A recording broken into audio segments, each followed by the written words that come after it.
Meaning of interdependence. Interdependence. Interdependence. Interdependence.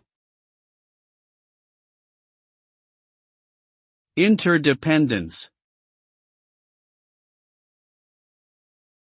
Interdependence is a concept that refers to the mutual reliance and interconnectedness between two or more individuals, groups, or entities.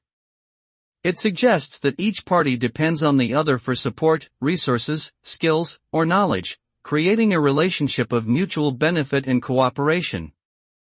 In the context of social relations, interdependence emphasizes the idea that humans are inherently social beings who rely on one another to survive, thrive, and achieve common goals.